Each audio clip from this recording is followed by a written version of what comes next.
Hello, everybody. Welcome back to the Boss Rush Podcast, a great place to play games and be better. I'm one of your hosts, Corey Deering, and alongside me, as always, is the PC Muscle Race himself, LeRon Dawkins. What's poppin'?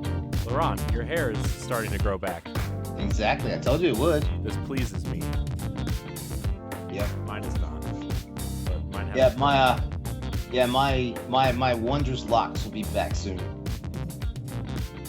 Also joining us is the mad pharmacist herself, Stephanie Klimov. Good evening, friends. Hello. How are you?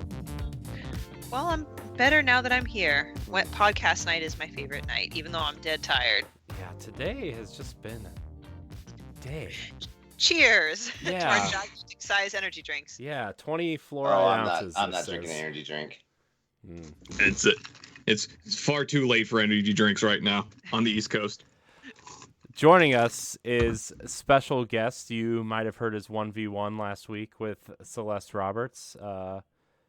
Aewch. Hey, good to see everyone. Thank you for having me here. Yeah, Yay. we're happy to have you. It's good. You should definitely go listen to the 1v1 with Celeste, but if people haven't listened to it yet, tell people what you do on the internet. Yeah, I'm one of those guys who've been on it for so long, but I never stick with a certain product. I've done podcasts, videos, live streams, all on, off, varying degrees of success, which is none. So it is just one of the things I've been around for a while. I can kind of do a little bit of everything. So, I'm trying on my podcast right now. So in between that, I write for Boss Rush Network, do a lot of banters and things like that. So I'm kind of here and there trying to get something going. Nice. Well, we're happy to have you. Glad Stephanie said that you were going to be on today. I'm like, Yep, I take the credit. yeah. To be fair, she's about 95% of our guests. It's Stephanie's fault. So, but And can I give you a compliment, Aewch? You have such a great voice for podcasting now that I think about it. I've been listening You like, do. man, he has a good voice. Yeah, he does. Thank you. It's every now and again when I do get compliments on it, it's just like that means so much because it's one of those things that doesn't get brought up. Like a coworker where I work at brought up like, "Ouch, I just want to shake your hand." And I'm just like, "For what?" It's like, "For having an excellent podcast." It's like that's the nicest thing anyone has said to me about it. So I appreciate that. do you want to tell people what your podcast is called so they can go listen to it? Yes, it is called the Aewch Cast. AEWCH Cast. You can find it anchor.fm/Aewch or search on Spotify the Aewch Cast. It comes right up. So available on, I'm sure, other platforms that I'm not quite sure how it gets there, but I'll take its word for it. But it's the Aewch Cast. AEWCH. I found it. Yep. Same We're here, gonna looking at it right now. I'm gonna have to put that into the promotional rotation for Boss Rush. Ooh, Far Cry 6. Okay. The Sorry, Jake Paul experiment. Uh-oh. So yeah. Anyways, Like the podcast has become like the creative outlet just to try out certain things, whether it be reviews, creative writing, traditional blog forms. So that kind of became like the pandemic hobby, so to speak, during the time, just because, you're stuck at home. We have all these, streaming services, things like that. So it's just like it became a real easy outlet to actually take care of it. So cool. Well, I now follow you on the Aewch Cast. There we go. One by one, the takeover begins. Yeah. How do you think I got to be a co-host on this podcast? It's soon going to be the Aewch Rush Network, and we're all going to be out of jobs. That sounds like a big check I would have to cut. I'm not sure if we're there yet. Yeah, it'll come sooner than you think, I guess. Man. Anyways, we, as you know, have a Patreon. Let me pull it up here real quick. You can support the Boss Rush Network on Patreon. Patreon.com/Boss Rush Network. For just $1, you can get early access to 4 different shows. You get the audio version of this show 1 week early. You get early access to Nintendo Power Block Expansion Pass. You get 2 weeks early access to Standard Definition, our Retro Nostalgia podcast, and 2 weeks early to After Dark. But the $5 tier, everybody, is a Patreon producer tier. What does that mean? It means you get early access to all those shows, plus a Patreon producer credit shout out during this segment of this here program and others. So, without further ado, our Patreon producers for this episode of the Boss Rush podcast are Quentin Jackson, Rebecca Jewell, Adriel Munger, my wife Sana Dierig, and Francisco Santillan. Yay! Yeah, Quentin's actually in the chat right now. Yeah, Quentin Jackson, just in time for your Patreon producer shout out. I want to thank all of our Patreon producers. I want to thank all of our patrons, and I want to thank all of our free listeners. Remember, all of our content remains free. If you are a patron, you do get that early access. And if you are a free listener, please leave us a 5-star rating on iTunes or Spotify. It really helps us out. Super appreciate it. If you're watching on YouTube, hit that thumbs up, subscribe button, all that stuff that YouTubers are supposed to say and we never do. So, Well said. how's everyone's week going so far? Stephanie, I'm starting with you because you look like you're having a great week. Oh, just fantastic. I mean, I can't complain. It's just another standard week of work where. Sorry, I'm going to rant about work for a second. That's fine. For those that don't know, my day job is a clinical pharmacist. I have a doctor's degree in pharmacy. So, what kind of work would you expect me to do? Clinical stuff, right? You're a doctor? Well, PharmD, a doctor, but it's like a dentist thing. People don't recognize that you're a doctor. So do I have to start calling you Dr. Klimov? Is that like the proper thing we have to start calling you now? No. No one calls me doctor. Even though you are, though. I am, but like I also That don't gives a wanna be whole the new most meaning to prominent- that After Dark episode we titled "Call the Doctor." I mean, like I don't know. It's kind of weird. Like, like all practically all pharmacists are doctors and stuff like that, but they're one of the few people that we never address by their title. Yeah, thank you, LeRon. But I don't want to be one of those people like it's Dr. Klimov. Like I don't know. It's just kind of obnoxious. I don't know. Got kind of tingly there just now when you said it like that. It's like in The Lion King when the hyenas are like Mufasa. Oh man. But instead of doing clinical doctory things, I've been marking up PDFs like of drug lists, just like I don't know, just because our client wants a certain list of drugs compared to like the template.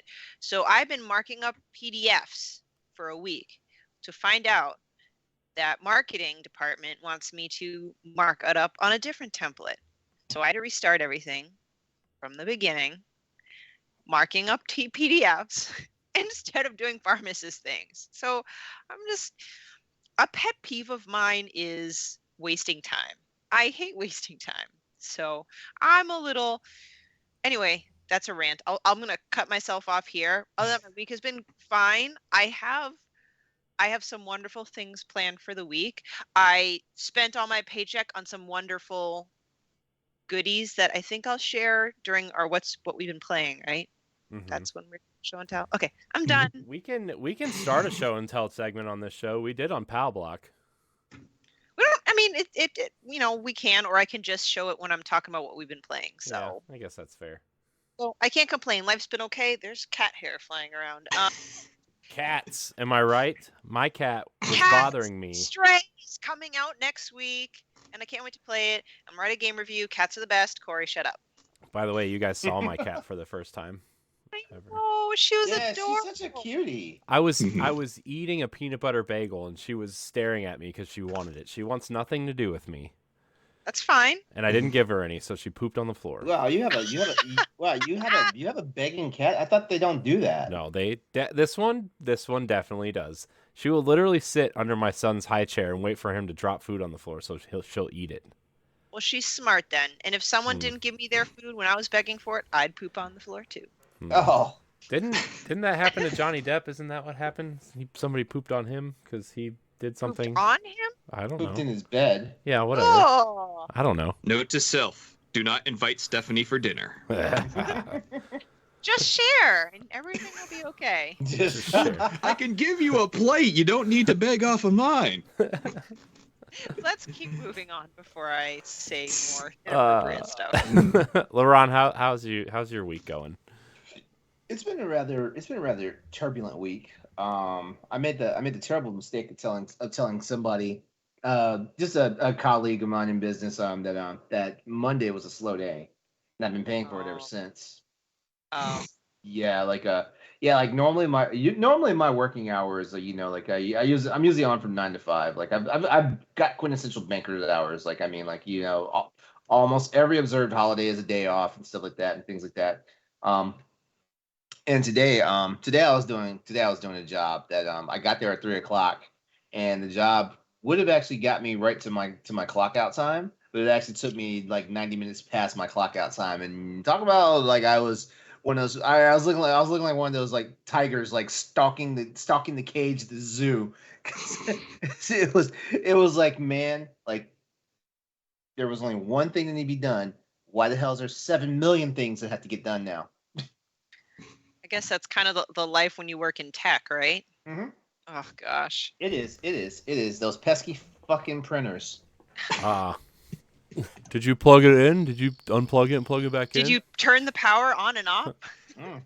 Is it plugged in? You're gonna laugh, but I've had to find very diplomatic ways of asking people if they restarted their machines, have they power cycled and all that stuff. Because my God, like the worst thing you can do is ask the question straight up. Did you restart it? They lose their damn minds. They act like you just they act like you just asked them, did they feed their baby this morning? Yeah, but like, tell me, what are the odds of like one of those were an actual fix? It's got to be a decent percentage. No, it's actually for most cases it's actually a fix. Like especially There like you go. if you're like me, my computer's on 24/7. Like sometimes it's running for like a couple of weeks where I realize, oh, I need to reboot this thing. And it's just like cache is getting filled up. The RAM is like, what the fuck, bro? And stuff like that. It's one of those situations where it's like, yeah, like restart your machines.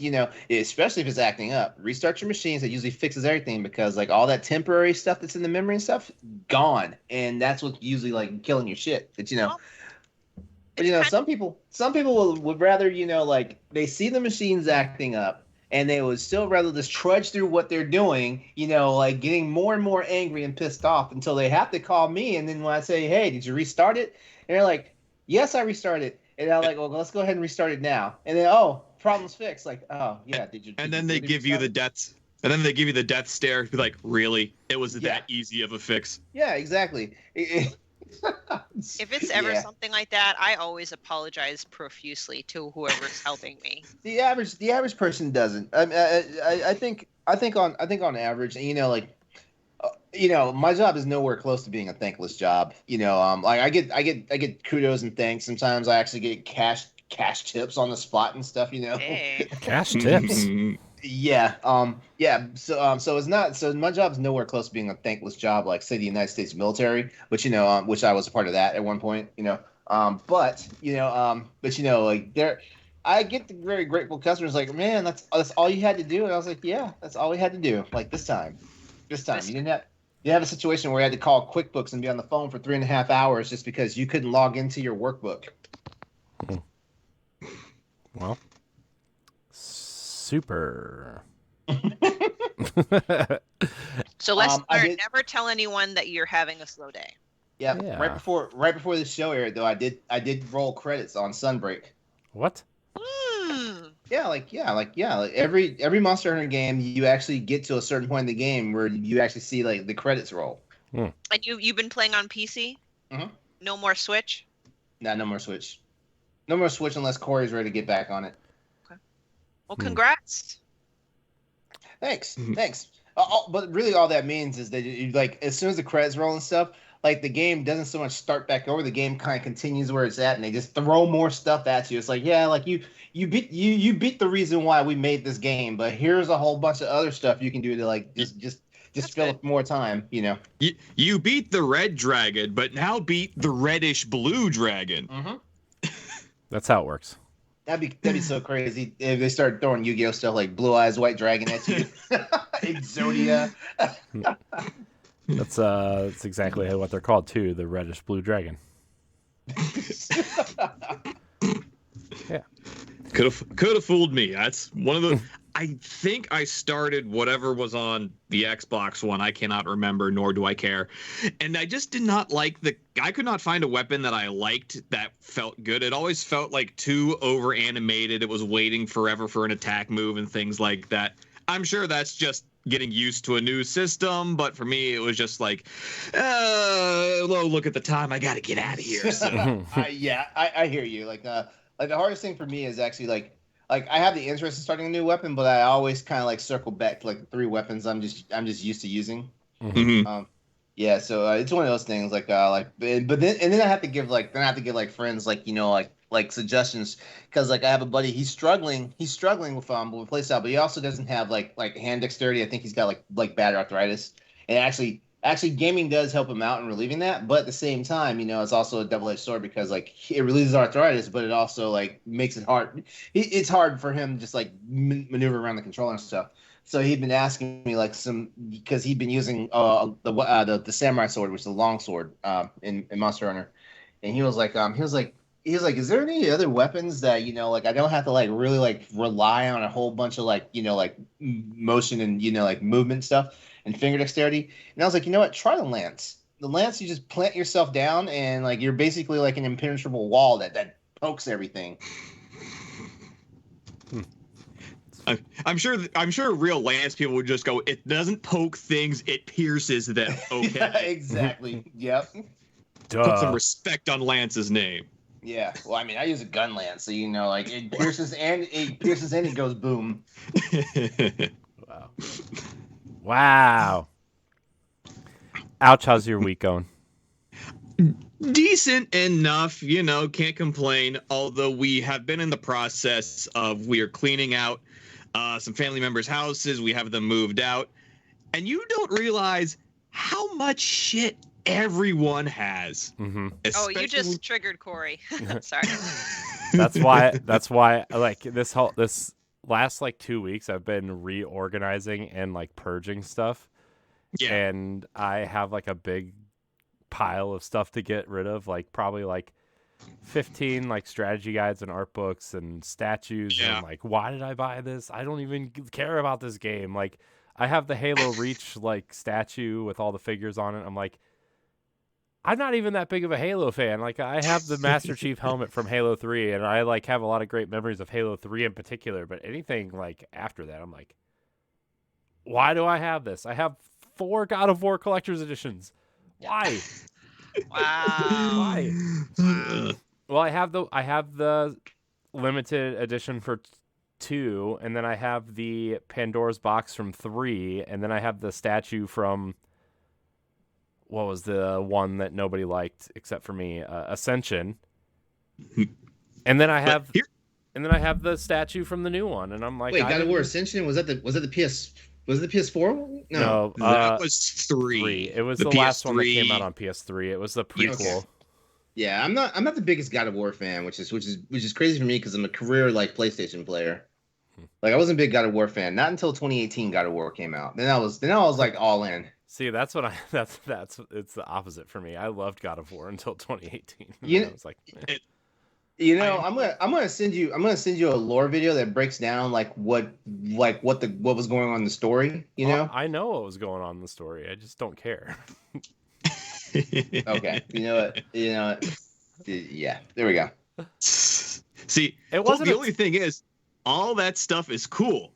We're just shipping out like old windows, screen doors, the cabinets no one's gonna use. We're just trying to put that stuff into dumpsters. Like we don't have anything cool like that to dig through. So some of that stuff, go to a secondhand shop. You can kind of get rid of it with a little bit of cash back or whatever. But to an extent, you can still keep those around. They're cool set pieces at best, but Yeah. All right, that sounds exhausting. That too. Yeah, yeah. I also have 2 Gears of War Lancers that I bought when I was like, oh yeah, I'm gonna hang these up in a man cave someday when I was in like my early or mid 20s, and I'm looking at them now. I'm like, there's blood splatter all over these. There's a knife on the end of one. There's literally a chainsaw on the other one. Probably not great to have around 2 children. 4 if you include my nephews. Not without a lot of explanation. Yeah. So those are probably leaving soon too. I'm still waiting for more information on the Skyward Sword. I asked you if you wanted it. I said yes. How much? I'll send it to you. Okay, we'll connect offline. Anyway. We'll connect offline. That sounds like you're dating apps. No, that's what people say at work. What kind of dating would that be if I would say, let's connect offline? I don't know. You're like, hit me up. That's what you say. Yeah. I don't know. The secret kind. All right. My week's okay. It's been busy. It's an event week at work, so those weeks are busy. Busier than normal weeks, but it's all right. I like it. Wednesday. So you say event. You say event week. What does that entail? So I work for a company who kind of creates marketing and promotional materials for enterprise tech companies, and you have to show off now, basically. No, well, I don't. The people I work for do. We run this thing called Tech Field Day, and it's basically we have companies come in and announce new products or show off current products, updates to current products, and we do like video interviews and podcasts and technical discussions and stuff like that, and put them on the internet for people to watch, and then they can kind of use that marketing material as they please. Okay. And this week is an event week. So if you're watching live, you can check out Mobility Field Day 7. Hey. Tom's wearing a bow tie. Bow ties. I'm more of a regular tie kind of girl, but bow ties are cute. Yeah. Tom lives in Oklahoma. He's one of our event leads, and he's like the king of dad jokes, so I'm like taking all these notes to embarrass my kids in 10 to 15 years. Perfect. Good. He's also a big Metroid fan, LeRon. You would like him. Already, yes. Yeah. That's how my week's going. Is anybody playing anything? Anybody watching anything? Stephanie Aewch, why beat don't you Ghost go of first? Tsushima. Yes, Me. I'll talk about it later, but I want Aewch to go first because he's our esteemed guest. Yeah. You make me sound special, please. You are special. Real recently, I grabbed a bunch of anime games off of a PlayStation store for $10. You know what? I'll give most of them a shot. I don't care. The biggest one is probably One Piece World Seeker, where it is basically its own special arc and episode from the One Piece. Kind of think One Piece mixed with like a Grand Theft Auto. It's a whole open world, missions, side quests, things like that. It's just done with you as role playing, so to speak, as Luffy, where you can jump around, do all of his attacks, fly around, things like that. The first couple of hours are slow because you're just going, okay, there's no real challenge. But as soon as you hit like that 5-hour mark and you just die over and over again, it's like, okay, the game has begun now. Oh, right.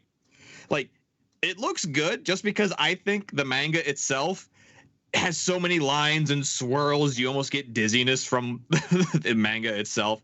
Put it in full 3D. It actually looks really nice most of the time. Characters look good. Really strange character design for like the regular islanders.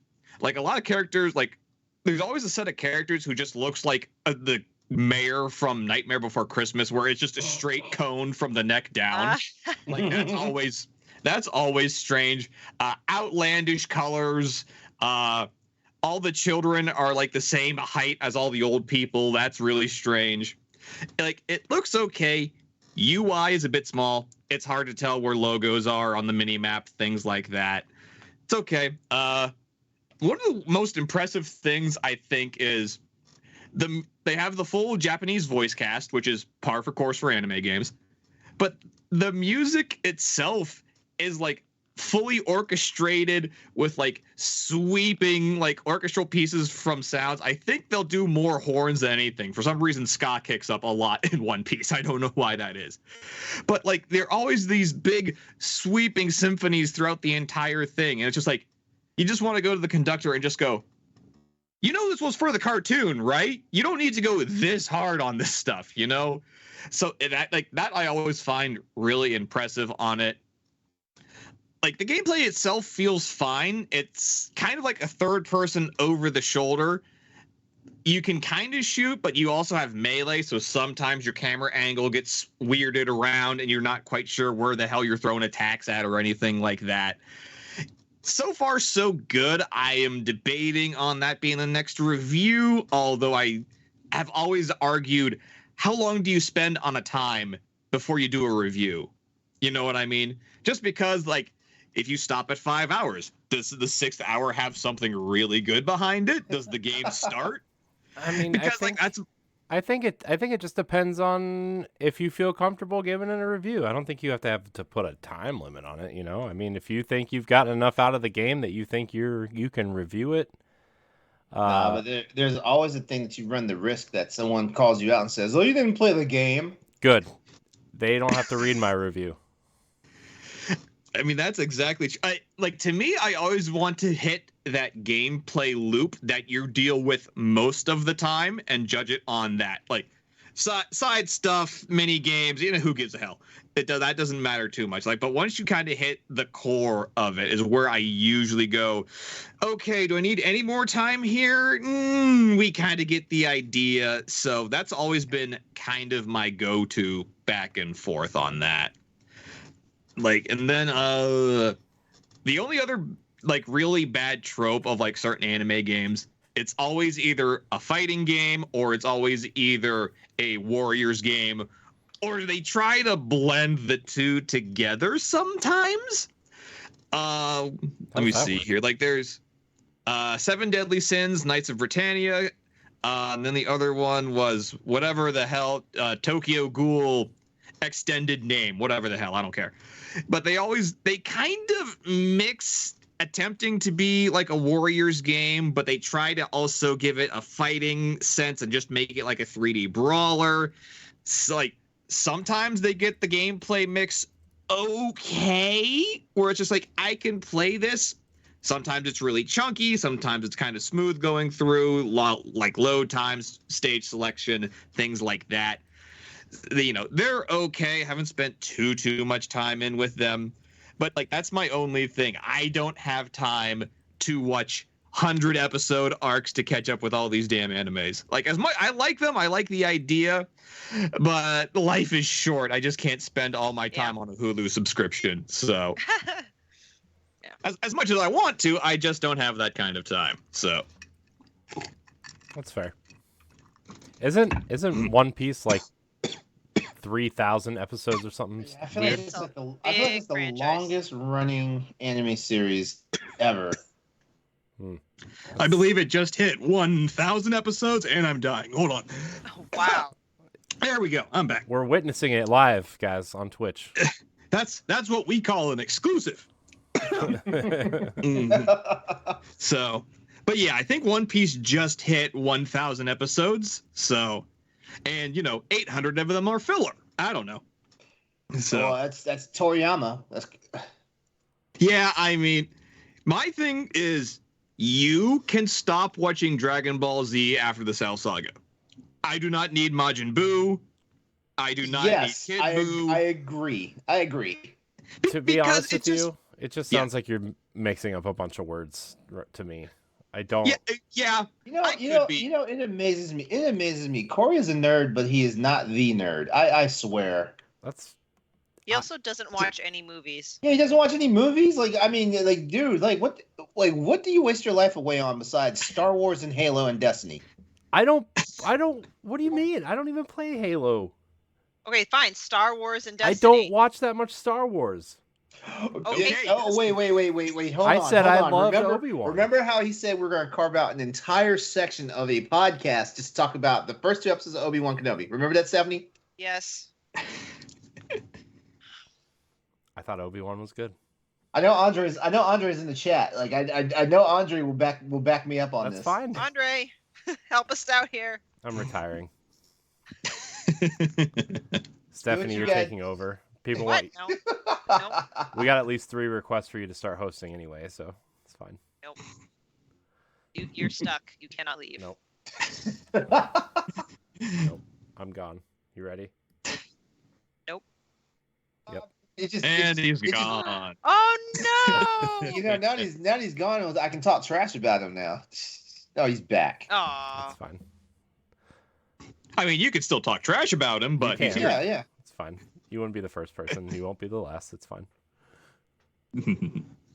No, I mean, yeah, I feel you on that, Aewch. Even though, like, I do enjoy Dragon Ball Z, I do enjoy it, But yeah, you're right. And the only reason why I agree with you that it could stop after Cell. Number one, Cell's my favorite Dragon Ball villain to date. Like, I mean, Okay. I still don't think there's anybody better than him right now. They had to do something to pay me back for the Frieza saga because God, that was a grind. That was a grind. I mean, it just depends on how much you want to put behind fight scenes. Again, the fight scenes, are what they are. It's a fighting anime. Yeah. But without story, and it's just a block of episodes where it's the same thing over and over again, that stops being interesting. Mm-hmm. Exactly. And then with, Majin Buu saga, they didn't care. 100% you look at that and it's just, okay, we have 3 different forms of the bad guy. He kills everyone on Earth. How do we top this? It's just oh, we just can't. Or it's just Goku. Goku will stop this every time. Yeah. That's it. That's it. So. Which that gets, I get it's Goku's show, but that's a tired trope for Dragon Ball. Yeah. Especially when you think about the fact that they introduced Gohan in Dragon Ball Z to basically carry the torch, and then Gohan only got the shine in the Cell saga. Yeah, so although then you have Goku behind him giving him the power or whatever, so even then there's an asterisk on that one too. Yeah, which is why I'm hoping Dragon Ball Superhero actually does something. Mm-hmm. It's supposed to be Gohan's story. Right. Well, not Gohan's story. It's supposed to he's supposed to be the primary focus as far. I guess he's the one that saves the world this time. Yeah. Although they did a good job with Dragon Ball Fighter Z, that impressive as hell to make it look like the show. Feel okay. I think the balance of characters isn't great because it feels like everyone has the same combo. Yeah. Looks good, really flashy. It's a really flashy high game. Speed, and enough fan service that everyone would just go, okay, you get a pass. You can do whatever you want. This is actually pretty cool. So. Mm-hmm. That's what I was going to say. I was just going to say it looks just like the show. Impressively so. As in terms of the 2D cell animation mixing in with the whole 3D turnaround, it's mind-blowing for sure. Yeah. Without judging it off of any other one, those guys at Arc Systems did a really good job. Yeah, I do have to say it does look it looks amazing. But I just don't know who I don't know who any of these characters are except I know there's 14 Gokus in there and that's all I know. My favorite's Goku number 8. He's the best.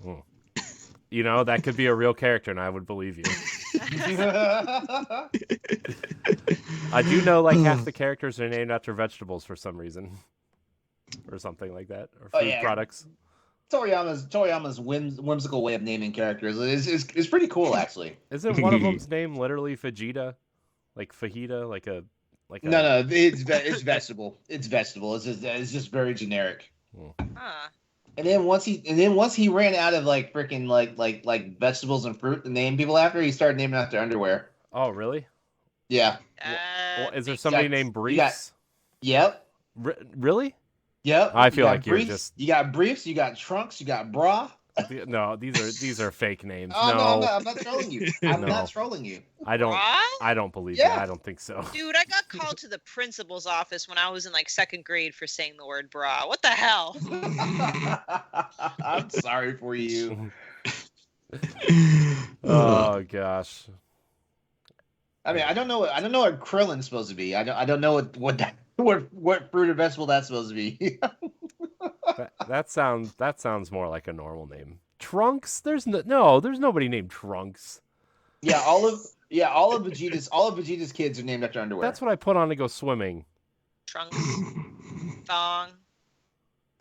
No thong yet, but it might come. Hip hugger. G-string. Hip hugger. Oh no. Oh my gosh. There's like 20 different types of women underwear. Sorry. That's too many. I'm a big fan of none. Anyways, Corey likes Commando. who's playing something else? Oh, Anybody I have a else lot of stuff. Okay. Me. LeRon, what are you playing? No, I'm just kidding. Oh. Stephanie, what are You know what I'm playing. Like I already advertised. I rolled the credits on it earlier. Yeah. And besides, like you let me and Grayson talk about it for 40 minutes Monday night. I did. Good episode. That was my thanks. gift to you. Thanks. Yeah, just Monster Hunter Rise. I mean, Monster Hunter Rise Sunbreak. I can't say it enough. Like it's a very strong entry in the series. Like I mean, Generation 5 for Monster Hunter has been nice all around. World and Iceborne and now Rise and Sunbreak. Like it's been a nice run. I can't wait to see what Generation 6 is going to be. Because man, it's exciting, and if they keep throwing me a bone by throwing in monsters from like the now defunct Monster Hunter Frontier, I will be even happier. Cool. Stephanie, I know you are. Nope. You can go next. I don't have anything to talk about, so Nope, you're you up. can go next. Nope, it's okay. I don't I'll have go anything to last. talk about. I'll go last. Don't tell me you've watched literally nothing and played literally nothing. Did you play any more Death's Door? I did, but Okay, I talk don't. about it. I don't know how much more people really care to hear about that game. Have you beat it yet? No, I'm on the 3rd dungeon. How many dungeons are there? I don't know.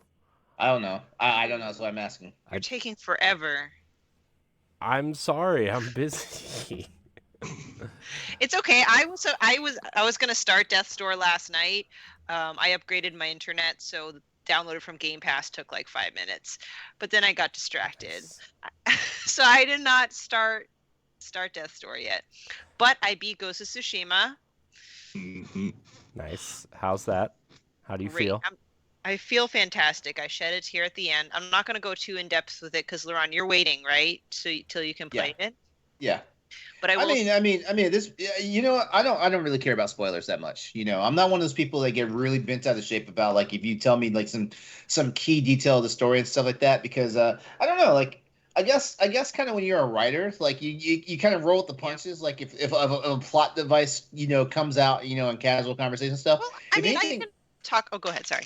Oh, I was gonna say if anything, like stuff like that is more intriguing. It actually like makes me say, okay, I need to get my ass in gear and like see what happens.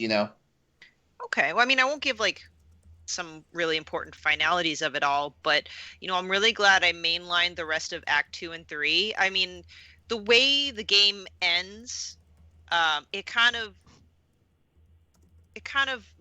makes logical sense as to why you can keep doing what you're doing, because you're liberating the island of Tsushima from Mongol camps and bandits. So the way it ends, sometimes when a game ends, it doesn't kind of make sense that you can keep playing like story-wise. But the way it's set up, it's like, oh, so Jin's still continuing his journey. Like it actually makes sense. The battle sequences are amazing. That you're Jin Sakai fighting the Mongols, so ultimately you're going to fight the final Khan, the Khan. Oh my gosh, such an epic battle. There was like kind of a surprise but not surprise boss after the con, where you get to make a very important decision. Um, I don't know if you're nodding your head, Ouch. I assume you've played and beaten it. Yes, I've made it through the main story. I did some side quests, not all, but I know where you're at on the storyline for sure. Okay, I won't mention the character, Mm-hmm. but did you spare or did you grant the wish of the dying person's wish? I did spare because to me, the ghost does things dishonorably. So in theory, I'm not going to grant the wish because that's not the character of that ghost. So I spared it. So I just was like, peace out, y'all. Push. All right, I like that. I might want to replay the ending to get that because I did what the person requested because of the well, I'm gonna stop there. But anyway, I know what you mean. I love the music. I love there's very few games do I really care about how the combat works. Like I love Legend of Zelda, but it's not really intricate with combat. Right. But I took snapshot after snapshot. You can pet foxes in this game. The foxes, yep. Now that I've completed it, I do have a full opinion about Ghost of Tsushima. It's now sitting in my memories as one of the best games that I've played. I do really love it. I love Jin Sakai. How far did you upgrade Jin and all his abilities there? Almost everything. Okay. Did you have a favorite weapon or favorite power up or anything like that?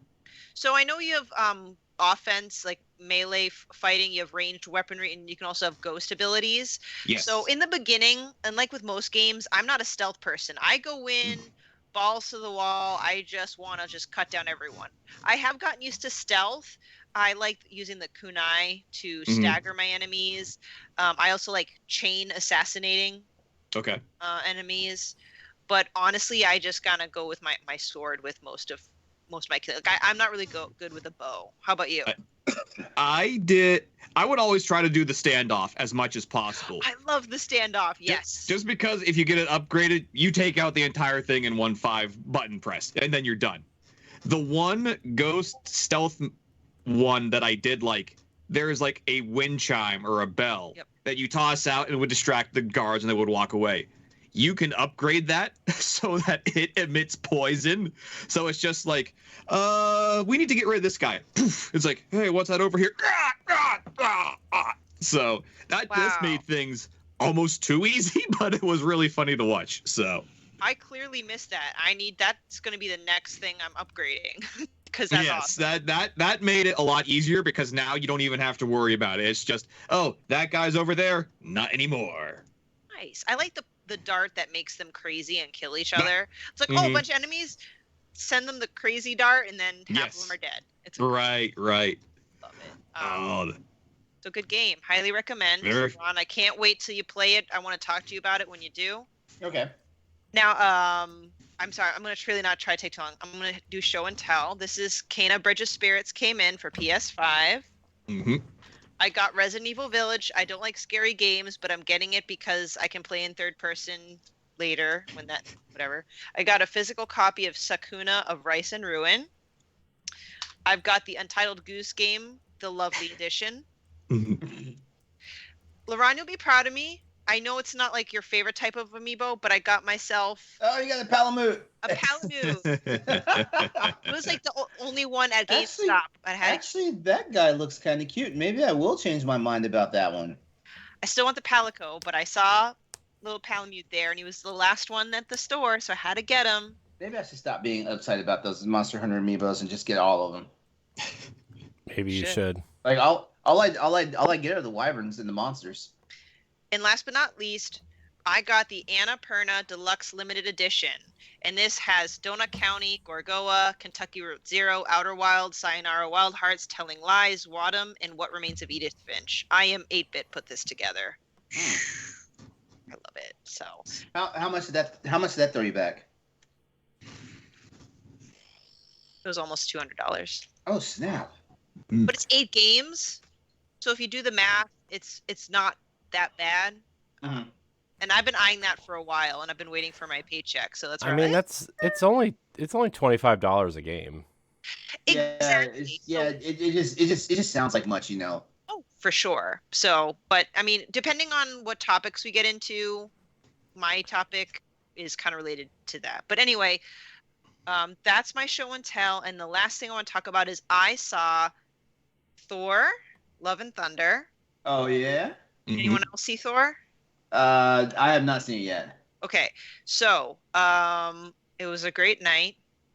I can talk about it more at After Dark, but the movie itself was great. I honestly like Thor is not my favorite character in the Marvel universe, and the Thor movies individually were okay for me. Like they're just not my strongest, most favorite Marvel movies.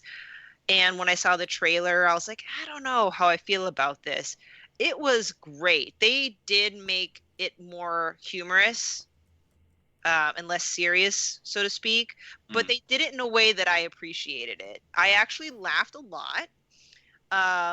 And they had a lot of great cameos. Matt Damon was in there. Again? Russell Crowe was in there. Yeah, Russell Crowe plays Zeus, right? Yeah, Zeus. And the villain or the antagonist was played by Christian Bale. Mm-hmm. And it was just a great premise. So I was pleasantly surprised by Love and Thunder, and I highly recommend it. Nice. That was my ramble. Nice. Well, I played more Death's Door, and I got to the third dungeon. I was up to I was trying to get everything that were recorded last week edited and scheduled and everything last night and just done, which, spoilers, I got all done. But How's that spoiler? What? How's that a spoiler? I don't know. I'm just trying to be silly, LeRon. Jeez, God, give me this one. But I played Death's Door till like almost 1 o'clock in the morning. I did the second part of the kind of swamp area. I beat the second boss, and I got to the third dungeon, and that's when I turned it off. But I mean, I don't really know what else to say about that game. I'm gonna be really sad when it's over because it's there's only like 3 major bosses and then Death's Door. Like, so I think I'm about 2/3 of the way done with it. How are the boss battles? Are they like very difficult? The first one was pretty challenging, I thought, like the first major one. There's 2 like smaller boss battles before you get to the first kind of dungeon area. But the first one was kind of tough. The second one, I thought, once you figure out the mechanic of it, is pretty easy actually. But Okay. you have to like figure out the mechanic, because I probably died 4 or 5 times before I figured out what to do. And maybe that's just because I'm stupid. But yeah, it's the second boss was actually pretty easy. But man, this game, I love the story they're telling. I think it's just dark enough but just snarky enough for my taste, And the combat is so fun. I love the different abilities that you get. I love just like chucking fireballs and bombs at people. The puzzles are they're just simple enough to like not be frustrating, but just challenging enough to like when you figure it out, you're like, yeah, did it. Nice. So, I'm telling you, Devolver Digital. They either I think they published this, right? Not developed it. I can't recall, but I just know that they put out good games, and I'm looking forward to starting it. I know you guys not necessarily compared it on Power Block the other night, but I know Ed just mentioned it, and I have a feeling that Death's Door just does certain things a bit better. Or at least it's different, and that's one of my struggles when I played with Tunic is not only was there zero direction, but the boss battles were significantly more like it was nearly impossible for me. And I know I'm bad at video games, but I'm all for tough bosses. When I play a game like Gato Roboto and those bosses were hard, but still, like Tunic probably had the most frustrating bosses I've ever had to fight. Yeah, it's Yeah, I mean, I haven't played enough Tunic because, like, honestly, I'm waiting for a Switch version because I'm more likely to play it there. Like, Hmm. I use Game Pass as like a testing ground for these indie games or these, I guess smaller games, not necessarily indie games. I'm not like the biggest indie game guy, but when I find one that I really like, I'm like, Switch. That's where I'll buy it. So, I had a lot of similar ideas, especially when it came to Hades. Like, especially with these semi-death permanent runs, things like that. A lot of different mechanics going into it. I think the luck and the dice rolls behind the scenes have a lot to do with how much fun you're having. If they get that blend just right, it becomes like far more enjoyable than just basic path to each one thing. Like, I really enjoyed Hades, mostly because you actually get a little bit more player choice in to start out, especially concerning weapon and power up and things like that. The power ups you get through the game blend really to get well together nicely. It's a little bit harder, especially once you get further and further. A lot of dodge movements, a lot of making sure you're paying attention to everywhere. Different enemy mechanics to the end, so that you're usually just more than slash or stab it all the way to the end. But I think Hades is probably one of my favorite games like this in the vein of Death's Door and Tunic and things like that. Just because I think the roll of the dice, you get that right, that is a hook, line, and sinker for someone liking a game. So the thing about Hades, yeah, Aewch doesn't know my. Here we go. My dislikes for certain genres. But like that's the first time I've ever heard it compared to Death's Door. I always thought it was like a procedurally generated roguelite, which are the two words that always push me away from games. See, same for me. I'm not into the From Software or anything like that. But for some reason, like, there are elements of that. I wouldn't call Hades a full thing, but there are traits and moments where it can be like that. Like Death's Door, the way you're describing it sounds, again, similar with about the same traits or anything like that. Probably not exactly, but it sounds they live on the same street. You know what I mean? Mm-hmm. Yeah. Yeah, Death's Door, I've always heard compared to like Souls games, and I'm not opposed to that, but like I'm not the biggest Souls fan. So like anytime I hear like, "Oh, this is a Souls," like I'm like, really another one? You know, it's like you think that term becomes too much of a coverall just for certain specific game set mechanics. I mean, it's starting to become like the new Metroidvania, right? Where like it's just like a catch-all for this. Oh, you got to go fight a really hard boss, and if you die, you got to start back over from this certain place, whatever, which is fine. And I actually think Death's Door, like, it has those mechanics of like, yeah, you use literally the souls of your enemies to level up and stuff, and you fight these hard bosses. But I actually think it's more in line with something like a top-down Zelda game, in all honesty. Okay. It's I can understand that.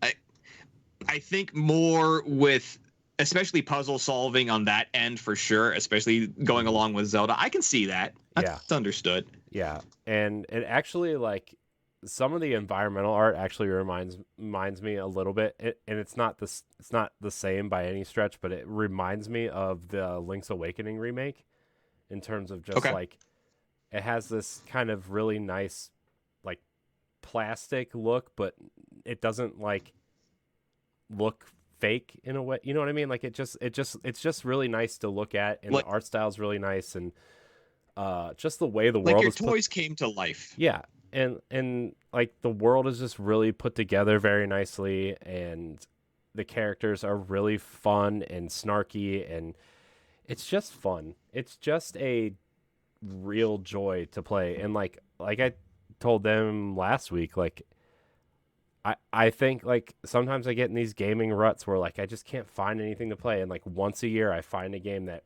is like it becomes the game that's going to make my top 25 list forever, right? And the game you could do a TED Talk over. yeah, and Death's Door is that game this year. It's just, and I know it came out last year on Game Pass and later, whatever, and I know I'm extremely late to this game, but it's a wonderful game. Mm-hmm.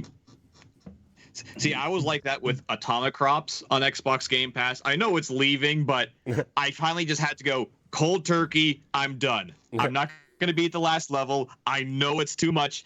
Enough grinding, maybe, but I just went, you know what? We're going to let this one get away. Like, controller down, hands up, done. Because I had just spent so much time getting to that final difficulty level that it was just, we know what to do. We just got to get the right dice roll, get the right power-ups. And even then, you just have to be good. But I just had to go, no, we're done. We just cannot do any more. We have to find something else to play. Right. Yeah. So I don't know. I'm really gonna try hard to beat it this weekend. Because I don't really have a lot to do at night this weekend. So yeah, that's the goal, because there's a couple other things I want to play, especially things that were ironically shown off today that I have mixed feelings about. But I guess so everybody watched that Bayonetta trailer that was released today, right? The release date. It's, No, I was too busy to check it out. I don't think it was much. Heard about it, know about it, didn't see it.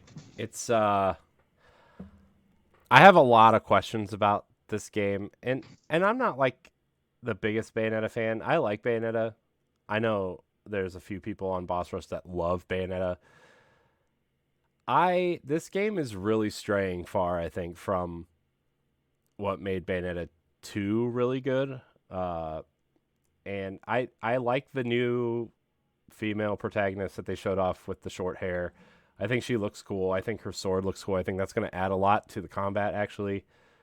But I have some concerns with, like, Bayonetta's never really been the prettiest game. And, like, now they're making that game grow to scale, like, city-sized scales with these monsters, like, these fighting monsters and stuff. And I'm like, guys, the Switch is going to struggle on that one. Yeah, Yes. and, like, and, like, Platinum's never really been a great developer of scale either. Like, even on a console that is more powerful. And I'm just like, you're trying these big monster battles, and because, like, the director on this game is the director who was going to direct Scalebound, and I wonder if he's taking those ideas and trying to put them into Bayonetta. And, like, I really hope these monster battles aren't, like, a focus of the game, because, like, that's not what people want from Bayonetta. I think people want more DMC. It's showing all the boss fights. I'm looking at this right now. These are all the boss fights. These aren't. No, but Bayonetta can control monsters. Like, that's her whole thing in this game. Yeah. Okay. And, like, I'm not liking her. I'm not liking her hair. I don't like her hair. This is like there's like a time jumping element in this game, and like a multiple dimension type thing going on in this game. It just depends on how they design out the boss battles. Like, if they're doing, like, if you're fighting the entire damn thing on one screen, you're gonna see smoke coming out of your Switch the entire time. If you can design it where it's either piece by piece or background, foreground, something to change it up, not to challenge the technical aspects, I'll give it a chance by all means. But if they're going to try these big graphically pushing the envelope kind of scenes, you're dealing with a system that's already 5 years old, lagging behind anything current day, new released, even in its own generation. Right. It's like they're probably just looking at the deal, and it's just like, oh, exclusivity. Why did they say exclusivity? I'm glad somebody else here is saying that. I also wonder if they're like, Nintendo was like tired of pushing this game off because Platinum is not doing well. I mean, we've talked about it a lot, where Platinum is basically begging to be purchased because they've had so many kind of goose eggs their last couple releases, right? And so Yeah. Well, I mean, okay, how long was Platinum's how long or how many games was Platinum supposed to give like work out with Nintendo? Well, Astral Chain is supposed to be a trilogy, although when Platinum signed that deal, they signed the rights over of the IP to Nintendo. So technically, Nintendo could make those games. Nintendo can do Platinum. whatever they. Yeah, Nintendo can. Yeah. So technically, once Bayonetta 3 is out, Platinum's contract with Nintendo is done. Oh, they're free. Oh, they're free agents. Okay. And technically, Nintendo does not own Bayonetta. Sega does. Yeah. So they could do something else with Bayonetta if they really wanted to. But I think Sega and Nintendo have a great relationship. So like even if they wanted to make a fourth one and Platinum went under, I think they could probably find someone like Team Ninja. I mean that would cost a fortune for them to do, but that might also be trash too. Like Team Ninja doesn't have like the best track record either. I mean, I think people like Neo and Ninja Gaiden. Ninja Gaiden was like a mixed bag for a lot of people. Like I talked to people, and as many people as I hear say they like the Ninja Gaiden like games. There's another one that says they were not a fan. Yeah, but I mean that's fair. Also, they did that Stranger of Paradise Final Fantasy game, which I've heard is interesting at best. So, but yeah, I mean that was the weird thing. You have to think that Bayonetta 2 was a Wii U launch game, and if not launch, very, very early. Yeah, I think it was like the Wii U came out in 2013. I think Bayonetta came out in 2014. Hold on, I'm gonna look it up. Something along those lines. Well, so it infuriated me that Bayonetta 2 was like a Wii U exclusive. It infuriated me. September 20th, 2014.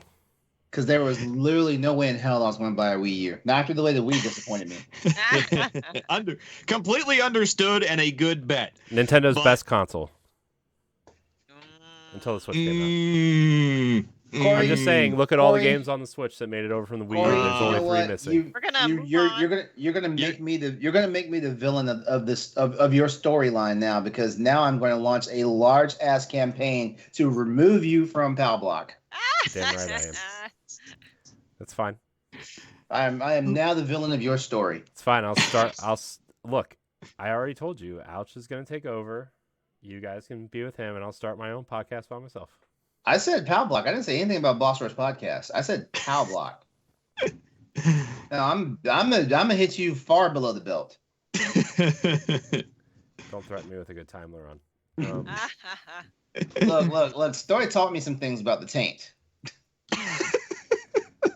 I'm just gonna leave it at that. What company did I get into? I wonder about Stoy sometimes. He knows an awful lot about the taint. Till it was funny the first year. Now, I'm concerned. I'm partially to blame because I once gave him crap because he went a full episode of not using the word taint, and then I called him out for it, and now he's obligatory on the XP cast to say taint at least once per episode. It's your fault. I corrupt. What can I say? But yeah. So I just watched the Bayonetta 3 trailer while we were talking about it. It doesn't. I'm not impressed. I can't believe it was on my day one list. I'm not impressed either.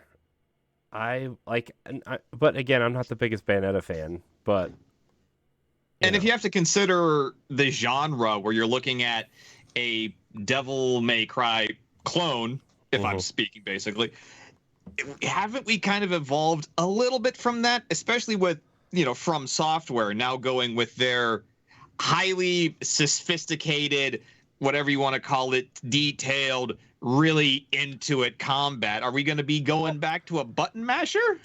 Well, I'm glad you brought up the whole Devil May Cry clone part, because in all honesty, that's what I loved about Bayonetta. Bayonetta did so many things that Devil May Cry Devil May Cry was not doing right. Mm-hmm. Yeah, like Devil May Cry was. It used to be my it. Well, I can't say it used to be my it series, because like Devil May Cry 1 was a smash success for me, and then 2 was like what the fuck. 3 was like okay, welcome back. 4 is another what the fuck, and 5 is okay. 5 is okay. I mean, like I like it. I don't really have any real beef with it. Like the fact that we're transitioning to 3 different characters now is kind of wild, but What about the revamped DMC? I loved it. I loved loved it. DMC. I loved it. Okay. I think I DMC loved is I the heard best people one. kind of judged it a little harshly, but I remember playing it and it would be not half bad. That was definitely like fanboy reaction. Yeah, I can tell you of that course. right now. There was just like it was a reboot. Like you can do anything you want with a reboot. And people don't pay attention to that. Well, I guess the bottom line is, and I wrote the article and it came out, and I'm not a Bayonetta fan, but I am excited for people that have been waiting for it because Bayonetta 3 was one of like the major titles that people were anticipating for Nintendo 2022. That's true. That's Right, true. 'cause I mean, they before all were the delays, anticipating it it in was 2018. So. well, you know what, Corey? It's Breath of the Wild 2, which now has since been delayed. Bayonetta, Splatoon 3, Xenoblade 3, Mario plus Rabbids, a game that I will not mention because LeRon will have a stroke if I say its name. Yeah. So there's a lot of major titles that we've been waiting to come out in 2022, and people were afraid that Bayonetta 3 may have been pushed out. And I was actually just shocked they just casually dropped it in a tweet at 9 o'clock this morning. They're like, By the way, what is wrong with Nintendo? They did what's that going with on with Splatoon, Nintendo right though. now? They did that with Splatoon, though. Splatoon 3, they announced a release date in a trailer at like 8 o'clock in the morning. I really feel like this goes back to what I said a couple of weeks ago on the show. I think that Nintendo was like, "Oh, there's no E3. We have no commitment to do shit." Mm-hmm.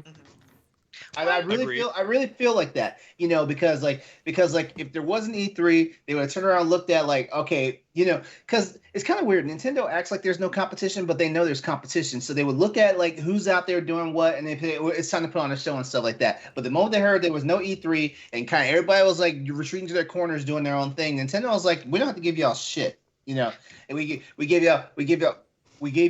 we surprised you with a direct that was all about like Xenoblade Chronicles 3, and this is not me dissing Xenoblade Chronicles 3. It's not me dissing it, But you turn around immediately after the show wrapped, fan reaction was like, "Where the fuck is the direct at?" So what they do, they give you a mini direct, and that wasn't enough. It was like third party.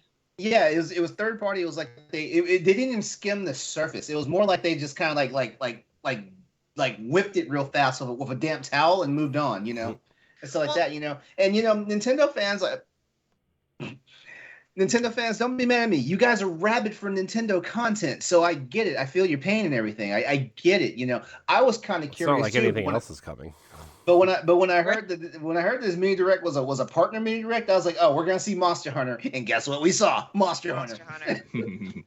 Well, and that's the thing. It's one thing if Nintendo really didn't have anything to show, but I thought Bayonetta 3 would have been something that would have been a great thing to drop on a direct in the summer. Hey, she's coming out around Halloween time. Bada bing, bada boom. But that's Nintendo, right? I agree. I agree 100% with you, Seven. As a matter of fact, I agree with all the sentiments that have been said, like on social media this past month about like what, and I get it. Nintendo can go with the flow, and like I said, Nintendo's the #1 video game company in the fucking world. So they can do whatever the hell they want, but at the same time, like I don't know, like one of these days their fans are gonna turn on them. They did. It was called the Wii U. Was that really big enough of a revolt? Because I feel like we're paying for it now because we're getting all the Wii U's games at full price. I know, that's why I said the Wii U is the best console because they're porting literally every single game to Switch. That's not how it works. That's exactly how it works. That's not how it works. Sony had to put blood, sweat, and tears into The Last of Us remake to put $70 on the price tag. Remake of a game they already remastered.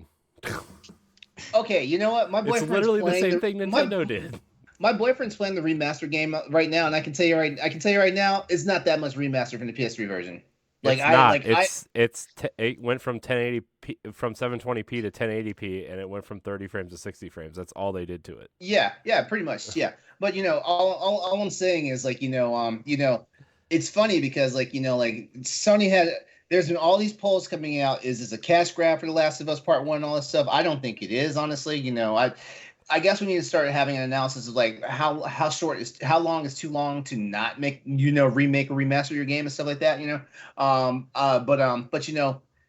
like Sony had to do something major to turn around and put a $70 price tag on a game that is only 10 years old, but here here we have like Nintendo trotting out titles that were that were still like they were still sizzling on the grill. You know, $60. LeRon, can you remind me, was there any news about Last of Us coming to PC? Did I miss that train? Yeah, it is coming. It is coming to PC. It will come out at a later date. Like I think it's like a 7-month delay. I think 6 months. Okay. 6. Well, yeah. They said I think they said spring. Well, there's no determined date yet. Yeah. Yeah. But that's actually Sony's strategy, so I'm used to it now. Like they'll release the game first on console, and then PC gets it like half a year to like a year later. You know. Cool. You know. Yeah, so that's what it is, because Uncharted hasn't come out yet, and they made it seem like Uncharted Legacy of Thieves Collection was coming out within 2 months of the actual PS5 release. I thought Legacy of Thieves Collection was on PC already. It's not out yet. I swear it's out. If it was out, I'd be playing it right now. If it was out, I'd be playing it right now. Like Sony games coming to PC. This is what I've been waiting for. This is like my dream come true since PS3 was a thing. Okay, you're right. I looked at the Steam page. I thought it was out already. Oh my god! I just wanted to make sure. I was looking out for you, LeRon. We're getting Spider-Man before we're getting Legacy of Thieves Collection. Spider-Man was announced after Uncharted Legacy of Thieves Collection. We're probably gonna get we'll probably get Last of Us. We'll probably get Last of Us right. We'll probably get Uncharted right before Last of Us hits PC. But I guarantee you, like shit, like God of War is out now. You know, what else? God of War. I guarantee you, Horizon Forbidden West is coming soon. I guarantee you. But I think the rumor is like Ghost of Tsushima is coming to PC. Yeah. I think. And you know what? And you know if it is like, oh wow, my PS5 might as well be mothballed right now until Callisto Protocol happens. I think you're gonna start seeing that gap close. For Sony, I think you're gonna see it. You drop mean from like 2 PC? years? I think you're gonna see it to months, like 6 months. Oh yeah. Well, it's kind of happening now. Like they I can tell like with the way Sony did like Horizon, with Horizon, God of War. I know there's another one. What am I missing here? Oh, Returnal's coming to PC. Days Gone is on PC. Yeah, Days Gone. Death Stranding. I know that's not Sony. Well, Death Stranding. Well, Death Stranding was technically like like it was kind of a partnership deal. Yeah, I know. Yeah. But ultimately what I'm saying is like those earlier games, those are games that Sony was like, we're gonna test the waters out to see how the PC market like reacts to it and stuff like that. And the PC market reacted very big to it. So now they're like, oh, we have a new gold mine that we can tap. Yeah. And modders can put Homer Simpson in the game. Oh god. Yeah. Yeah. The Simpsons are just going to be. You know what? Modding games actually make stuff fun. Like the stuff that like the stuff they did with Horizon Zero Dawn, for example. Like some of the mods and stuff like that. That was crazy. So the only thing people want to do is watch Homer Simpson fight Thomas the Tank Engine. That's all anybody wants. And they fix half of the mistakes in the game too. Yeah. Like, how many mods does Skyrim have? Exactly. Make it better. That's the other thing too. Modders fix the games. And you know what? I think it's kind of like a half-ass symbiosis now, because like some of these companies know they can get away with putting out half-ass games, Bethesda, and knowing the modders are going to do the work and fix it for them, which is why we still have like the most milquetoast freaking like Fallout 76 ever. Like, yeah, and shit. Like, isn't it free now? I think it's. Is it free or like damn near free? Maybe. Yeah. Although you have to give an email to sign up, and I was just like, no, we're not doing that. You let me play the game. That's too much of a commitment. you let me play the game, and we're done here. You're not getting. You're not sending me wasted emails. I'm not gonna check over. We're not playing that game. We're done. Yeah, yeah, but ultimately, Nintendo, like, follow Boss Rush's slogan: "Be better." Come on, guys. The thing is, y'all are good at this shit. Y'all know what y'all are doing, But you're gonna have another fucking revolt on your hands. Like, your next console is gonna come out, and people are like, "Oh, we're just firing for OLEDs and our Switch lights." I mean, yeah. I mean, that's what people do. I mean, first of all, the thing with the Wii U, though, is that thing was marketed like crap. People thought it was an add-on. But here's my thing: how do people stick with the Wii because the Wii was a very basic ass system. Yeah, it was a fun box for sure, but it was a basic ass system. It was. Well, it some was, of us, LeRon, are basic bitches. Okay. Oh. Hey, I like my pumpkin spice latte with my leggings and Uggs and my Wii. I mean, I had a total of 11 games for my Wii before I was like, it's time for me to like divorce your ass. You know, I didn't even have that many. I think I had like For 7 the- or 8. Wait, for the Wii, you Yeah. had more games for the Wii U than you had for the Wii. Yeah, I have like 40 games for the Wii U. Oh, wow. I think Stephanie, we're doing this whole Nintendo thing wrong. I think I have 7 Wii games, including Wii Sports. Damn. I have. Gotta be Wii I Sports. could see them right now. I have Epic Mickey, Twilight Princess, Of course.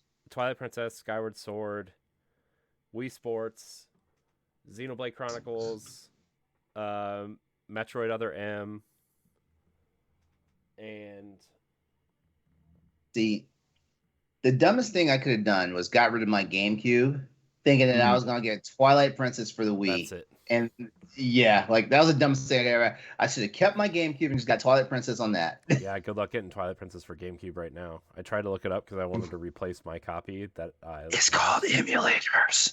Or I can just play it on the Wii U because I already have the HD version. It's called emulators.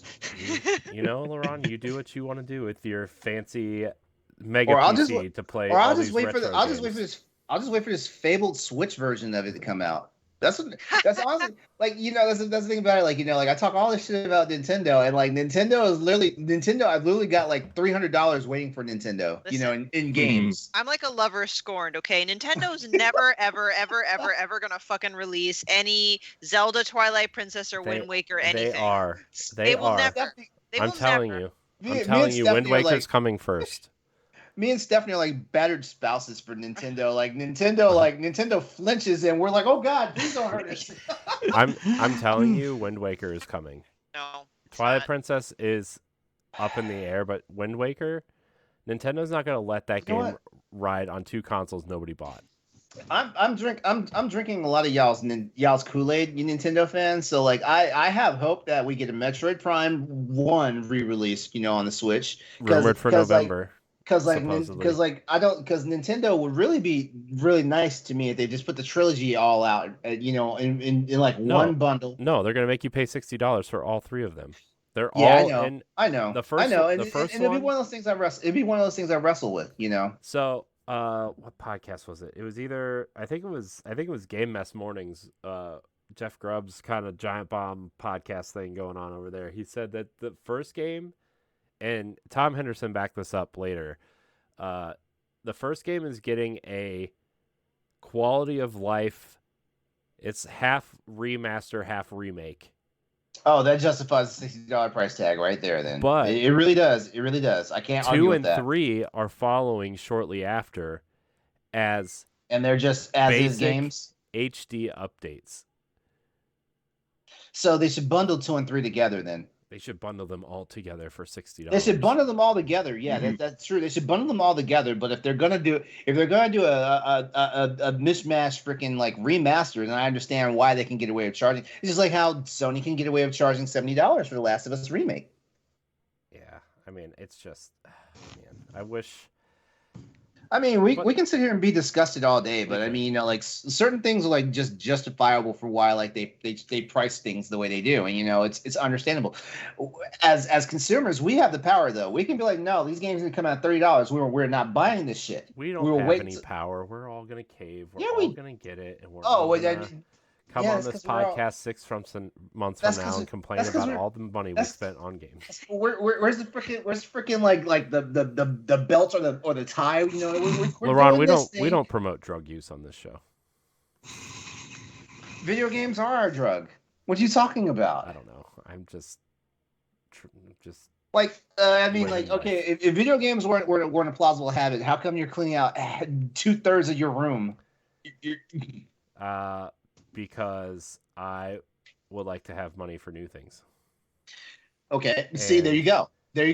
I'm curating is what the fancy people call it. Yeah, it's just like the people who double, triple, quadruple dip on games that they know they've played the fuck out of. Like. Sorry.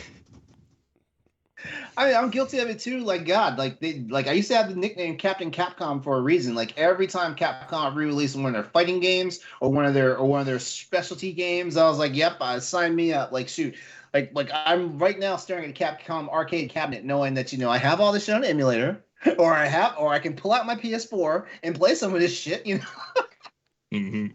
Yep. But actually, I can't pull out my PS4. And PS4 is in my boyfriend's house, so I had to go over there and take over his television. This is how it goes, though. I mean, this is what happens, and this is kind of why I reined myself in, and I love that Stoy put a feature piece out about how he realized that collecting retro games was a waste of his money. I love it because that's honestly his words are exactly how I felt, and which is why I don't do all sorts of stuff I mean, that's fair. I should ask you guys what your biggest gaming regrets are, because that was our crossroads topic last night. What your biggest gaming regrets were, and one of my biggest gaming regrets was falling in line and getting all these collector's editions. Because what broke me out of that was the Metal Gear Solid 4 one. It was supposed to be the most epic thing. It was only $100. So it was the most epic thing, and we literally and only the game was worth its value. Yeah. Once that collector's edition came out. Yeah. Well, Yep, and that was from there on. I put very, very much scrutiny. I'll get a deluxe edition. Yeah, I'll spend $10 extra, but you're not getting an extra 30 out of me for a game now. Yeah, I'm more of I'm gonna get the basic game, and if there's a collectible, something that comes out afterwards, like a statue or something, I'll probably get it. Halo Infinite, for example, had a $200 version or something. I don't know. I wasn't really paying attention. There's some sort of super expensive version, and I was like, no, I'm not going to get that. It looks like junk. And then there was a $60 Master Chief statue, and I was like, I'll get that instead, and I'm quite happy with it. So, anyways, what else are we talking about? Stephanie, you said you had a topic? Well, I mean, now it's just it actually had to do with collector's editions and stuff, but I wanted to ask first, Aewch, if you had a topic, and no pressure if you didn't bring one, but, as a guest, we always want to let the guest, throw out a topic. I've always, real recently, again, because of trying to do podcasts, things like that, I've been kind of bouncing this idea, especially when it comes to our streaming services, our habits and things like that. There's the binge watching, watching the entire season, series, what have you. I'm starting to think that's more bad than good anymore. Because to me, I have always thought that when you binge watch something, do you know what you even watched, absorbed, or is all that just bouncing off of our thick skull and not absorbing into anything? Mm-hmm. I like this topic. Yeah. That's the thing. I've been reviewing movies, watching old movies. I'll watch a lot of riff tracks and Mystery Science Theater, just because those are more fun than trying to take it seriously. So when you take a look at a piece of media and you try to figure out the good, the bad, it's that's fine. But then you go, why is it good? Why is it bad? Other than the obvious, I just watched a movie called The God Monster of Indian Flats. Don't bother looking it up. There's no information on it. Trust me, I went to IMDb.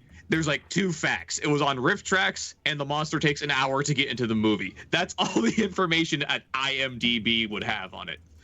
So, it's a ridiculous monster movie. It's a mutated sheep more than anything. And I just sit there and would just go, that's a stupid monster movie, but I'm kind of impressed by the rest of it. Because it just became this layer after layer after layer of plot that you're drowning in it. You needed a pair of fisherman waders to wade through this movie because it is so much with it. And then, the ending's just insane. The ending is that mixture of, I don't understand what's going on, something very violent is happening, now there's explosions, what the hell is going on? to have that kind of level of entertainment happening at you, you're watching whatnot, you just go, we have to remember this somehow. We cannot let a ridiculous ending of this stupid sheep monster movie happen and then just move on to the next thing. Like, it's one of those things where if you don't look at your has to be seen to believe moments, like, it's just getting passed by. And it's kind of like when you see something on the road, like you see Bigfoot, and it's just like, did anyone else see Bigfoot? It's like, no, what the hell are you talking about? We're driving. It's just like, he was out there. I swear to God, he had a thumb out. He was hitchhiking. It was really weird. So that's just my weird take on especially watching things now. It's just like, if you don't absorb what you're watching, why are you watching it? That's a good point. Like I don't typically binge, because I don't know, like I too much time. Well, there's that. There are some days. There's some days, like, you know, like if it's quickly absorbable, yeah, I can do it. You know, like there's, like, you know, like certain miniseries, like half-hour episodes, and, you know, like 5 episodes long and stuff like that. Yeah, that's basically a movie. You know, in my opinion. You know, stuff like that. But you know, like, when you have like anything that goes outside of 8 episodes, you know, for, you know, in a run, and they're hour long, or sometimes, you know, like shit, when like the networks are getting really, really frisky with themselves, like, you know, like they're not exactly, they're a little bit over an hour long and stuff like that, you know. That was the one thing. Whenever stuff like Lost was out, The Office was out, I always called that hipster homework, where you have to go back and watch the entire series back through just to get to season 4 and like all the character relations, and it's just like, no, I'm not gonna do that. No. Yeah. But yeah, like there's something to be said about, like, you know, like just the way people consume like stuff these days, you know, and they get mad when like these networks, you know, have the audacity to put like 1 episode out a week, or, you know, despite like just 2 weeks ago they put an entire season out, you know. Right. Yeah. I think that's just kind of a weird byproduct of the have it all, look it up immediately social media era of entertainment that we're in now. Yeah, it's also the Netflix effect, because like Netflix didn't do this, you know, like Netflix learned that, hey, like sometimes people will just turn around and sit down and watch like 4 seasons of ER in like a week, you know. Well, George Clooney was so handsome back then, so yeah. But yeah, that is just, I think the day and age we're living in now, where it is just, you can find it online, watch it immediately, and be done. Like back in the day when you just had to watch it on that specific night, that time slot, that day, and then you didn't see it again until summer if you were lucky. So yeah. all that's gone. It also, you can just watch. Oh, go ahead. Sorry, I thought it's like that. You can watch what you want when you want to, wherever you're at, because all phones are now nothing but supercomputers in our pocket. It is a crazy level of accessibility that has some good and bad to it. Mm-hmm. It also creates that problem where like there's too much to watch now, you know. Oh yeah, there's way too much to watch. I feel like that's always been the problem. Yeah, but like, I feel like before streaming services, before like you could actually like see it all, right? Like, like I don't know, when you're watching cable, you look at either you DVR it, or you look at the, you know, like the cable, like the channel that has like, oh, here's what's coming up in the next 2 hours or whatever. The TV Guide channel. Yeah, the TV Guide channel. Yeah, and it's like, man, now that I can like go, you could spend more time on Netflix scrolling than actually watching something. Yeah. Yep, exactly. Yeah, and like, you know, I mean, Disney Plus, it's a little easier because like it's all Disney, but like it's more curated. You know what you're going after, yeah. Yeah, it's more curated. Like, oh, if you're a Marvel fan, you're gonna go and watch Miss Marvel once a week, right? And by the way, great show. I haven't watched the finale yet, but it's over. Yeah, today was the last episode. I haven't watched the episode of that. I haven't watched Moon Knight. Yeah. So I mean, it's just, man, there's way too much, and then like Hulu is kind of the same way, although like we have the cable version of Hulu or whatever, so watch basketball or football on it or sometimes, but like I started watching the Orville, and there's 3 seasons of the Orville on there, and it's like, I don't know, this is the first time I actually felt myself watching something other than scrolling in like, I don't know, a long time. Mm-hmm. But still, I started watching out of a recommendation, not because, you know, it looked interesting. I mean, like, it was sort of interesting, but like I wasn't gonna like go out of my way to watch it, you know. But that's me too. I don't really watch things. I don't really like to watch things, but I don't know. There's just too much. Yeah. And there's too many services now too. Like, it was different.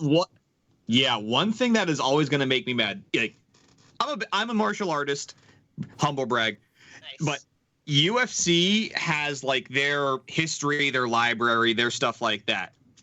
But for some reason, if you want to watch the live fights, they're all on ESPN Plus. So that's 2 different services, and it's just like, you can blend these together and make it easier, but they signed a big ESPN deal, so they're doing what they can to get that coin, to get more coin, should I say.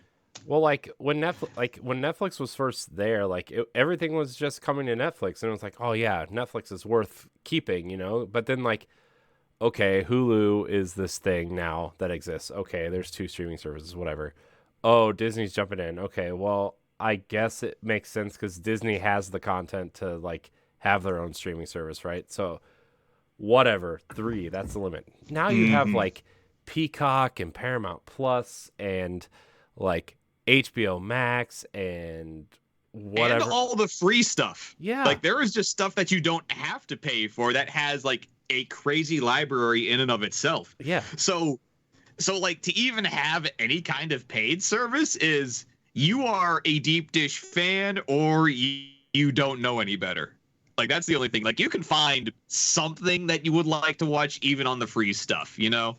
Yeah. See, that's the thing, because, you know, initially when it was like just Netflix or something, people were like, great, like I don't even have to pay a fraction of, you know, cable and still get some good shows.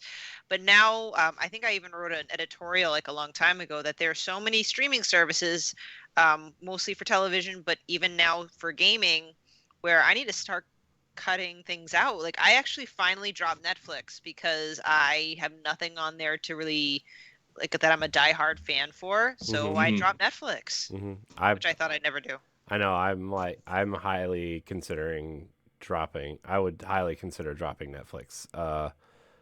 But also, like, I don't think if it wasn't for my wife, I don't know if I would have Hulu either, to be honest. You know, the only thing that I watch on Hulu sometimes is live sports, which you can do on. I mean, I think Amazon is getting the NFL Sunday Ticket, which shows every football game. You can watch the Browns on clevelandbrowns.com like whenever you want. And the Cavs are on I don't know, something. They're on something. They're on some streaming service that has the NBA package or whatever. It's like, why do I need this, you know? But it's too much. It's too much. It's a lot. This is why I don't watch anything. There's too much. It's just gridlock in your mind for entertainment. Because if you just try to think, okay, I like this show, but I like that actor. Ooh, that director came out with something. Oh, this looks funny. This looks ridiculous. And then you just pass out because you lose 5 hours and it's just like, what happened? Oh, yeah, I didn't watch anything. Oh, yeah. Okay. So it's a lot. And back to what you're saying about, you know, taking your time to absorb things, because I had to step away for a second. I kind of divide whether or not I binge something. If I rarely binge, but if I binge something based on kind of like the quality of the show, like when I was watching Game of Thrones, I cannot binge something like Game of Thrones. It needs to have my undivided attention, one show, let it sink in. But if it's something like, I call it mental chewing gum, where maybe I'm doing laundry or cleaning the house and I need something in the background, it'll be something stupid, like 90 Day Fiance. So yeah, I think my wife just ended her 90-day session just now, I think. So yeah, she loves that show. I'm not gonna stop her. You know. You're a good husband. I know. There's also like 37 spinoffs of that show. So There is 90 Day the Other Way, 90 Day Single Life, 90 Day Before the 90 Days. I have watched Pillow Talk before, which is like where the old cast watches the new show, which is weird. But Oh. it's That's when the spinoffs get really like, did Yeah. this need to happen? yeah. But I think my wife started watching that because one of her favorite couples was on it, Oh. and they weren't dramatic enough to continue on the regular show. So like they were like, yeah, we don't want you anymore. But they like were on this show, and now they have their own spinoff show apparently. So What couple? what are their names? I forget who. Oh, what their is names it Michael and Angela? are. It's the Ukrainian. It's like the Jewish Ukrainian guy and the girl from Florida, Lexi, something. All right. I don't know. Oh, maybe. I don't know. Anyway, Maybe it's Alexi. The guy's name is Alexi. okay. I forget. Emily and Alexi. All right, anyway, we're talking about 90 Day Fiance way too much on Yeah. Social Podcast. We should start 90 Day Boss Rush. Okay. Oh, pass. I'm I don't know done. what the I'm premise out. that would be. Yeah. Mm. Yeah. Anyways, Nice topic, Aewch. Maybe, have you considered turning that into an article? Maybe eventually. That's off the top of my head. If I actually have to try to bullet point this stuff out, that helps. But I gotta really dig into it. So, I thought it was a really clever topic. thank you. I try. that's a good topic. A for effort. I think. A for ouch. Yes. By the way, side tangent, Stephanie, I found a game that I think you're gonna like. I don't know why. I was just like on Nintendo Life looking something up, and it's called Potion Permit. I'm gonna send it to you in the chat. It looks like a indie game you might like, and it's a open world 16-bit RPG. Oh my gosh. I think I actually have this favorited in my Nintendo eShop. Oh, do you? Now that I see the picture of it, Potion Permit, yeah. Anyways, well, do we wanna wrap it here? Or, Yeah. Okay. Yeah. Sounds good. I think Sounds good. I'm good with that. Yeah. All right. Well, Aewch, thank you for joining us. It was a real pleasure having you on. You can come back on anytime you want. You send me the message. I will be here, and I will keep the hat on. Great. Yay! Where that? It's weird when you can develop a podcasting hat. You know what I mean? I do know what you mean. Yes. I have a whole closet full of old podcasting hats. So. Oh no, anytime. That was fun. Oh man, when we first started, I've been uploading a lot of old Nintendo Power Block episodes to the feed because when we transferred services, some of them didn't make it over, and man, the hats I used to wear were way too small for my head. And also, I did the thing where the camera was like looking up at your face instead of like straight on or down at like an angle. And man, Right. That was rough. It was a choice. It was the wrong choice. I want to thank everybody for watching and or listening to this episode of the Boss Rush Podcast. You can find the show every Friday on your podcast service of choice. You can get the audio version 1 week early, as well as early access to 3 other shows if you head on over to Patreon, patreon.com/Boss Rush Network. You can check out all of our content on bossrush.net. Aewch, remind people where they can find you. This is the one part I always practice my plugs. You can follow me on Twitter, Instagram, TikTok, and all other social media at Just Aewch, capital JUST, capital AEWCH, and check out my podcast, The Aewchcast, available at anchor.fm/Aewch, or search it on Spotify or your podcast catcher of choice. Nice. That was awesome. I should probably learn how to do that. Stephanie, where can we find you? the people can find me on Instagram and Twitter at @cleamob_author. Articles on bossrush.net, on other episodes such as After Dark and the classically animated Disney episodes under Standard Definition, among other things. LeRon? All right. As always, you can find me on social media by looking me up at Exodus803. It's also my YouTube and Twitch channels, as well as my PlayStation Network ID and my Steam ID. And don't forget, Tuesday nights, 8 p.m. Eastern Standard Time on my YouTube channel, the Crossroads Video Game Podcast airs live at 8 p.m. With the recap show happening the following Wednesday. And now the audio podcasts are also available that same evening, that same Wednesday evening. Nice. My wife came in to correct me about the 90-day Pillow Talk couple that has a spinoff. It's Lauren and Lexi. Okay, thank you. Stephanie says thank you. You can I got all messed up now. You can find me at IamCoreyHC on Twitter and Instagram. You can find me on Nintendo Pow Block, on Standard Definition, on After Dark, and a plethora of other things here on the Boss Rush Network. I want to thank everybody for watching and or listening. Remember to like, subscribe, share, rate, and review wherever you listen. We will see you next week on the Boss Rush Podcast. Goodbye, everybody. Good night. So long. Out.